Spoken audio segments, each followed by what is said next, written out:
గారు చెప్పు. నమస్తే సార్. నమస్తే. సో మ్యూజిక్ షాప్ మూర్తి జూన్ 14th రిలీజ్ అవుతుంది. ఓకే, అంటే లాస్ట్ ఒక 10 days నుంచి ప్రమోషన్స్ చాలా పీక్స్లో ఉన్నాయి. మీరు సినిమా గురించి మీ క్యారెక్టర్ గురించి ప్రతిదీ చెప్తున్నారు. అవుట్ ఆఫ్ ద బాక్స్ ఒక క్వశ్చన్ అడుగుతాను. చెప్పు. యాజ్ ఏ ఒక పెద్ద మనిషిగా మీరు అవగాహన ఉంది కాబట్టి అన్నిటి మీద. అండ్ ఈరోజు అండ్ పవన్ కళ్యాణ్ గారు డిప్యూటీ సీఎంగా ప్రమాణ స్వీకారం చేశారు. సో అంటే ఇండస్ట్రీకి ఆయన ఏ విధంగా సహాయపడతారు అని మీరు అనుకుంటున్నారు? సో ఏంటి?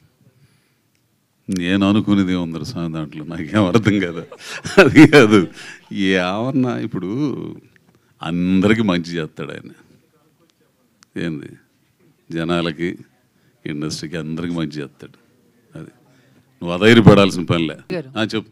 నమస్తే సార్. నమస్తే. సో మ్యూజిక్ షాప్ మూర్తి జూన్ 14th రిలీజ్ అవుతుంది. ఓకే, అంటే లాస్ట్ ఒక 10 days నుంచి ప్రమోషన్స్ చాలా పీక్స్లో ఉన్నాయి. మీరు సినిమా గురించి మీ క్యారెక్టర్ గురించి ప్రతిదీ చెప్తున్నారు. అవుట్ ఆఫ్ ద బాక్స్ ఒక క్వశ్చన్ అడుగుతాను. చెప్పు. యాజ్ ఏ ఒక పెద్ద మనిషిగా మీరు అవగాహన ఉంది కాబట్టి అన్నిటి మీద. అండ్ ఈరోజు అండ్ పవన్ కళ్యాణ్ గారు డిప్యూటీ సీఎంగా ప్రమాణ స్వీకారం చేశారు. సో అంటే ఇండస్ట్రీకి ఆయన ఏ విధంగా సహాయపడతారు అని మీరు అనుకుంటున్నారు? సో ఏంటి? నేను అనుకునేది ఏముందరు స్వామి దాంట్లో నాకేం అర్థం కదా. అది కాదు, ఏమన్నా ఇప్పుడు అందరికీ మంచి చేస్తాడు ఆయన. ఏంది, జనాలకి ఇండస్ట్రీకి అందరికీ మంచి చేస్తాడు. అది నువ్వు అధైర్యపడాల్సిన పనిలే. చెప్పు. నమస్తే సార్. నమస్తే. సో మ్యూజిక్ షాప్ మూర్తి జూన్ 14th రిలీజ్ అవుతుంది. ఓకే, అంటే లాస్ట్ ఒక 10 days నుంచి ప్రమోషన్స్ చాలా పీక్స్లో ఉన్నాయి. మీరు సినిమా గురించి మీ క్యారెక్టర్ గురించి ప్రతిదీ చెప్తున్నారు.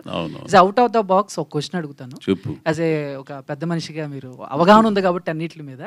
అండ్ ఈరోజు అండ్ పవన్ కళ్యాణ్ గారు డిప్యూటీ సీఎంగా ప్రమాణ స్వీకారం చేశారు. సో అంటే ఇండస్ట్రీకి ఆయన ఏ విధంగా సహాయపడతారు అని మీరు అనుకుంటున్నారు? సో ఏంటి? నేను అనుకునేది ఏముందరు స్వామి దాంట్లో నాకేం అర్థం కదా. అది కాదు, ఏమన్నా ఇప్పుడు అందరికీ మంచి చేస్తాడు ఆయన.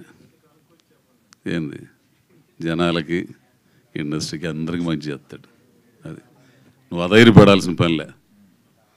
Okay, thank you sir.